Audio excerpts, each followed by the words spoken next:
Hey everyone, I'm Travis, and in this video you're going to see me build this gas door assembly. Enjoy. So, starting things off with a basic layout of stuff. I mean, it's not that basic, everything basic about it has been thrown out the window, but finding a gas door location, go ahead and look at trucks, go ahead and look at vehicles out on the road.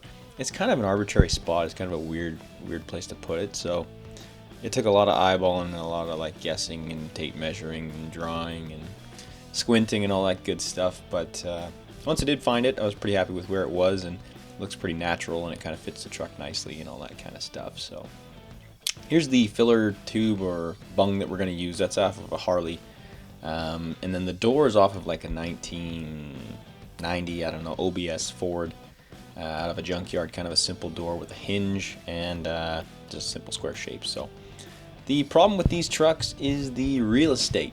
They're not exactly meant for these side door fillers, these modern day fillers, and you got to make room for them. So there's lots of ways to do it with different notches and bumps and a bunch of hidden things, all this stuff. I finally just dug into it and said, let's gamble here and let's cut this thing wide open. I mean, you know, I don't like it when it has like just a little dent in it or a little divot or little box built around it. I don't know. I decided to commit all the way and go with just a kind of a uniform slant to make it all work. But then to put the box inside, to actually build that box that you see every day when you go to put your gas in, it's a little more complex than you would think. So I started off with just some sheet metal bent around the door. There's a door there you can see.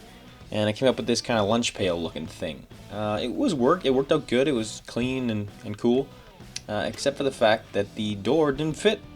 That's pretty important. So there was a gap, obviously, where the hinge is, and then there wasn't a body line gap around the door as well, so it didn't look the way it should. So I actually ended up building a wood buck for it that was a 1/16 of an inch bigger all the way around, and then built this new box around that buck. It actually helped out a lot when it came to clamping it, kind of shaping it and all that kind of stuff. Fit in really nicely.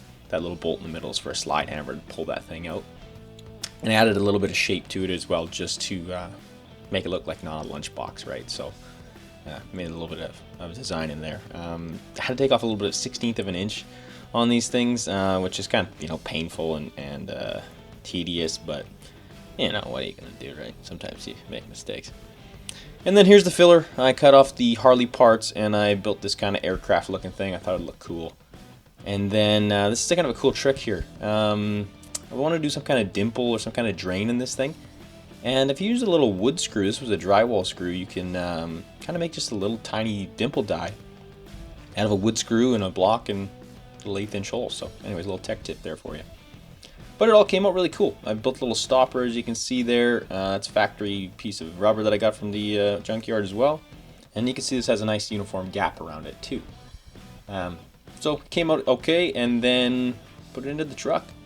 Tack this thing in, tack.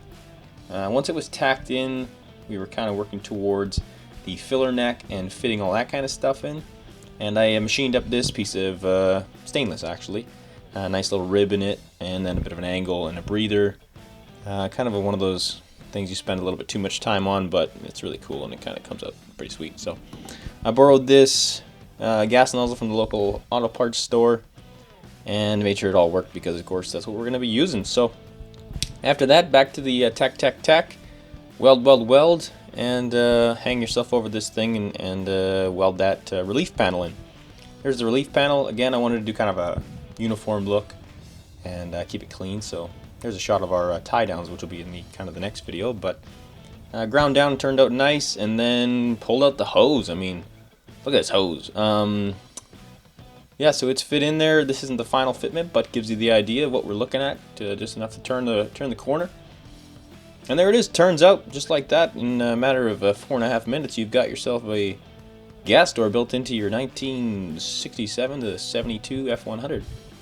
Turns out really cool. I wanted to keep it really simple with this one. Didn't want to get fancy or do anything, because this is going to be a daily driver and it's going to get filled up all the time. So I wanted to keep it nice and simple, clean, and pretty cool. So thanks for following. Hope you guys liked the video, and maybe this helps somebody. I'm not sure, but take care.